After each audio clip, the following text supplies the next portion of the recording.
Let's jump in our time machine because I just got my hands on Bitcoin miners from 2013. What's going on, crypto miners? Welcome back to the channel. Well, a friend of mine was clearing out his basement and well, he came across a number of Bitcoin miners from back in 2013. So today we're going to take a closer look at what exactly they are, how well they perform today in 2026, and what are the chances of hitting a Bitcoin block with these Bitcoin miners. All right, so when my friend went ahead and gave me this ButterflyLabs blocks, I was absolutely astounded. I have heard of some of these miners and heard of this brand, but I stepped into the scene in 2020. So I never got an opportunity to get my hands on any of these and tinker with them. So let's go ahead and get everything out of the box and then we'll go through everything that's in here because a lot of this very much kind of influenced a lot of the home miners that we're used to seeing even today as of right now.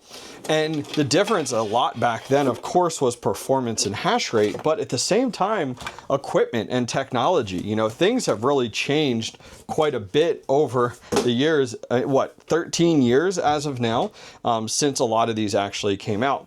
So let's go let's move these cables out of the way and just go through kind of what we have in front of us here.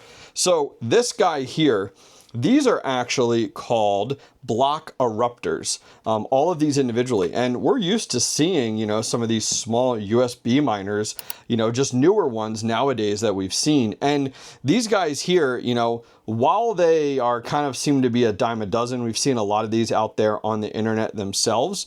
What actually makes this a little bit different is the fact of we actually have one of the red ones, which, you know, these are actually called Block Eruptor, and they're actually the Sapphire editions that we have here.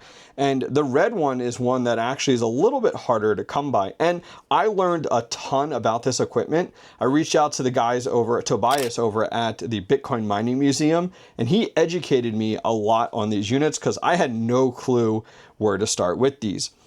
So they came out in 2013, and these right here only do 300 megahash. Yes, not 300 gigahash, not 300 terahash. Nope, the opposite direction, guys. 300 megahash. And they only use 2 watts. So this was one of the first units that we saw out there that actually allowed you to kind of put all these in a hub, as you guys see here, kind of combine your hash rate and also make this much easier. And a lot of these actually came with this like fan that you see to help cool these off, just to put a little bit of airflow over top of them. And what you would do is actually plug this in with power and then have a USB cable plugging into something like a Raspberry Pi or plugging into something like a computer. And then you'd have to run a program on a computer. These didn't run on their own. You had to run a program in a batch file called CG Miner, or I think the other one was it BFG or BF Miner out there. And you would run that batch file and that would actually go ahead and you'd set up that batch file to do things like you'd have the pool information, any configuration information, miner information, you know, and that's how you would actually utilize these units here. But these are pretty sweet, especially for only 2 watts. So you got to think for this whole thing, 2, 4, 6, 8, 10, 12, 14, 16, 18, 20, 22 watts. Plus this fan probably put out more watts than one of these Bitcoin miners. Now, what else do we have here? What else do we get our hands on? So let's go up the list here. And this one I found out is actually much more rare. And I think it really comes down to what I learned, some of the drama behind this. And we'll talk about that more in a minute when we jump over to the computer to start to look at what your chances are of hitting a Bitcoin block with these and a little bit more history. So this here is the ButterflyLabs Jalapeno. And this one came out in 2013 as well. This one does 5 gigahash. So we've stepped into that realm of gigahash at 30 watts total. And these holes I found out were not something that came from factory, but that a lot of people in the Bitcoin mining kind of community, and my friend, he was involved in Bitcoin back then as well, they drilled holes in these in order to help with airflow. something that we as home miners deal with all the time. So you had airflow up top and you had airflow on the side here as well. Now spinning this around, they had airflow on this side and we had power on the bottom and then just a USB cable. And once again, you would plug this into your computer and you could go ahead and use things like CG Miner, as I mentioned. And later on, ButterflyLabs actually came out with their own app. Unfortunately, that stuff is no longer supported and you can actually get away with, you could plug this in and as long as it's not broken, you could get away with running this on your computer right now if you were interested. But as I said, it only does 5 gigahash. But we're going to take a closer look over on the computer and I want to talk about some of the drama that was brought up about this. Before we move on to this big boy, let's talk about the BitAxe here. If you guys are interested, we are doing a giveaway today for this BitAxe Gamma. And it's crazy to think about that this guy right here is 1 terahash compared to where we are with some of these miners from back in 2013. So today we're going to do a giveaway here sponsored by me. What we're going to do is give away this BitAxe Gamma to anybody in the world. I will ship this anywhere, covering all the initial shipping. All you have to do is comment down below with when you got started in mining and what was your first miner. And I'll pick a winner in 2 weeks. Good luck. All right, guys, quick shout out to today's video sponsor, sellgpu.com. If you're a home crypto miner or a GPU miner sitting on extra graphics cards, old rigs, or hardware you've upgraded out of, this is the easiest and fastest way to sell your hardware. Sellgpu.com is a trusted hardware buyback company built for people like us, miners, gamers, home labbers, anyone with gear collecting dust. They buy GPUs, CPUs, RAM, solid state drives, full rigs, even entire mining farms with bulk pricing available. Here's why I like them. No eBay headaches, no scams, no shipping disputes, and no selling one piece at a time.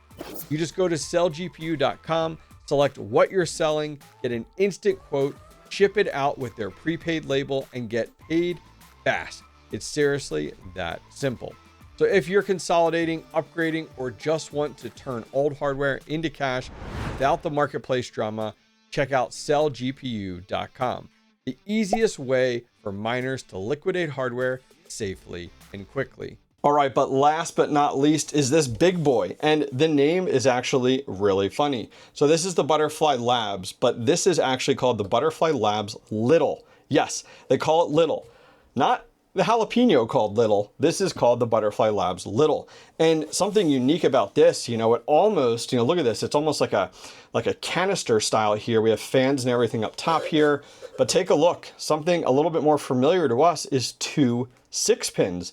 Very different. These are some of the early versions of miners that actually came with 6 pins. And it has the same style of USB miner on the back right here, where that USB plug, would go directly into a computer. Still not a standalone unit. And it has the other end here with a fan on this side as well on both sides. Now, something interesting about this model is it actually came in a variety of different hash rates.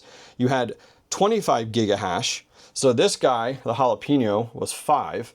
This came in 25, 30, and 50 gigahash. And man, it was a big deal to have 50 gigahash. And then these weren't treated as solo miners, guys. These were actually Bitcoin miners that actually would pool mine. You wouldn't solo mine with these guys at all. And the watt consumption was very different.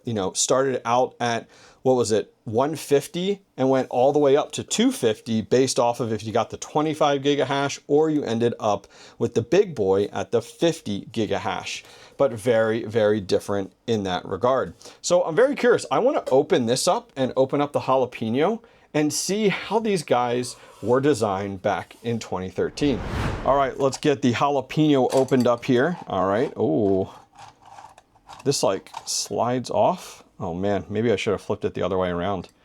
Let's put this here. I'm gonna hold it. Oh man, the whole thing's falling apart right now. Oh, I guess we're just going for it, guys. Look at this, the side's coming off. All right, maybe I should have done it the other way. All right, let's go like this. Oh my gosh, everything's falling apart. All right, that's all right. We'll figure it out, I swear. All right, so these little tubes were actually held on the sides of it in order to give it kind of some structure there. There's only, where's the fourth one? There it is. Okay. Man, there is not much to this. Okay, can I pull off? Yeah, let me pull off this fan here. The fan comes off. Look, the fan was like right through here. This side is... Oh, I was trying to figure out. Let me pull off this fan. There we go. It'll be a little easier. So the top here has this fan. Look at this held on here. And it just had a little 3-pin there on the bottom. And then here's really the bones of this here. I was trying to figure out like this black side. I saw this black side and I was like, is this burnt up for any reason? I was trying to figure it out, but I don't think so. But take a look at how hefty this heatsink is in here. I mean, this is it. This chip is everything. Like, you have to remember though, this didn't have much, like there wasn't much technology with this chip that we see. Like there wasn't a GUI on here. There wasn't an ESP chip on here.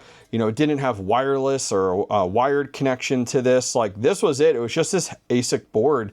This gave it power. And then from there you connected to the computer. The computer really did most of the brains behind this. This was just all the horsepower.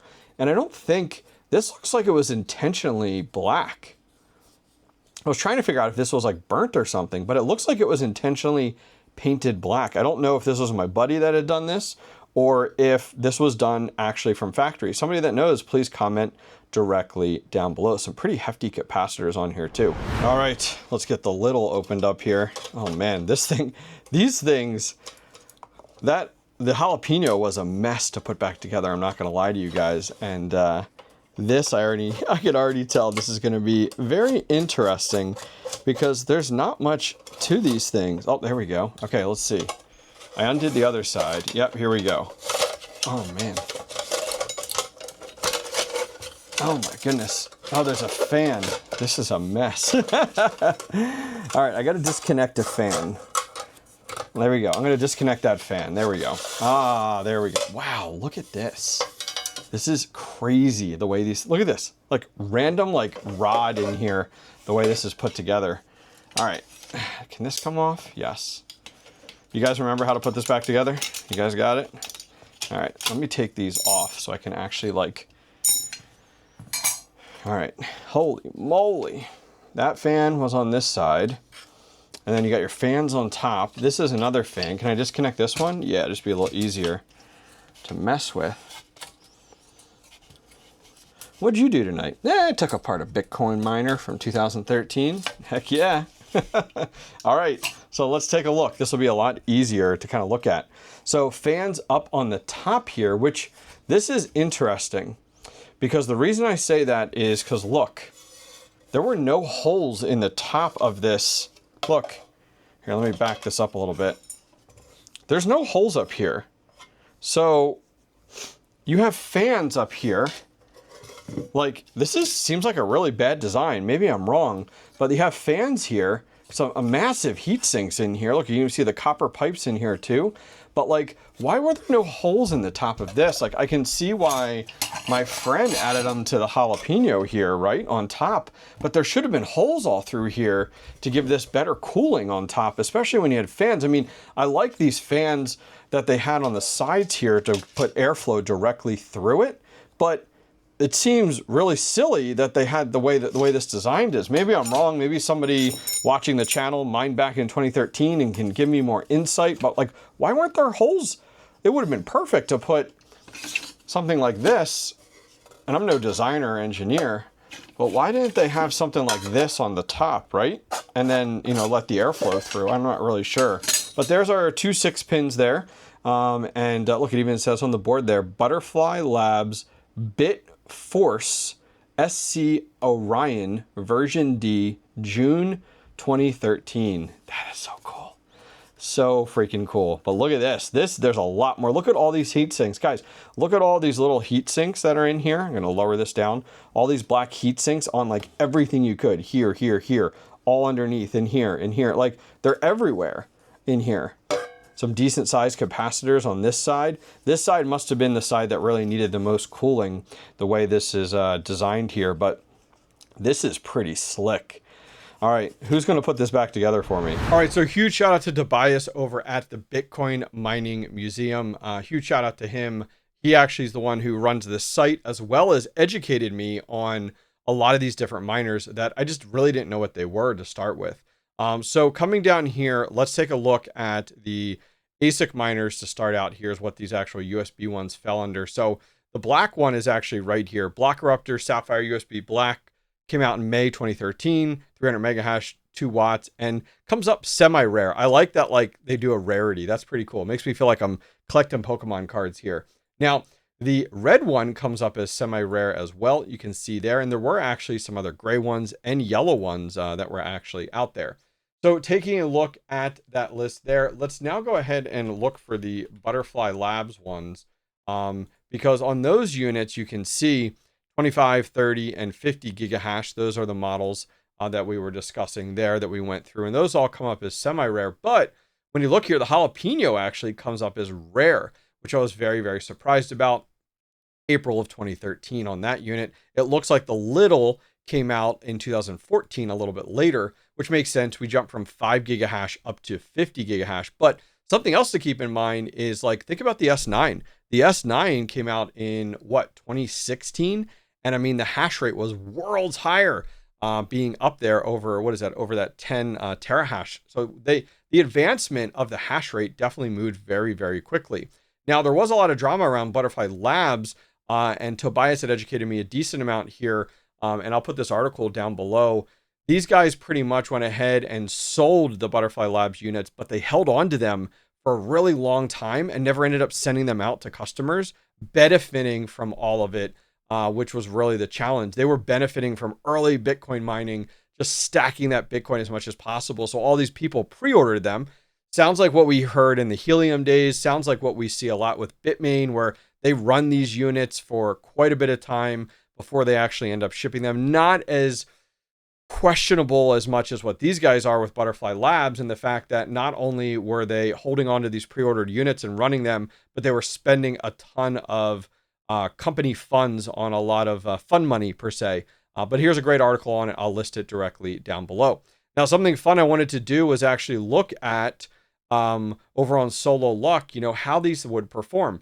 So if we go to 300 mega hash, that's what these those USB guys come in at. Look at this, per year, a 1 in 63 million chance, which is absolutely insane. Looking at gigahash here, we had 25 gigahash coming in for the first, or actually 5 gigahash coming in for the Jalapeno, 1 in 3 million, 3.8 million. 25 would put us at 1 in 761. What do we have there? What was the second one we had? 30 comes in at 1 in 634. And finally, 50 comes in at 1 in 380,000 per year. So it's wild to think that, like, that BitAxe that we showed earlier, 1 in 19,000, such a massive difference between, like, going back to 2013 with those USB block erupters at 1 in 63 million. All right, so what am I going to do with these ancient Bitcoin miners? I'm actually going to hold on to them. It's really cool to actually have a little piece of Bitcoin history here. I'm going to put them on the shelves back behind me. It'll go well with the old Nintendo and the Nintendo miners. Even that old Atari game back there is actually the original Donkey Kong. These will fit perfectly on my shelves back behind me, and great talking pieces. And I love the fact of having a piece of Bitcoin history. Let me know your thoughts, guys, and please correct me where I was wrong on a lot of this stuff, because guess what? I'm learning as I go, and some of you guys have been around far longer than I have. Have a good one.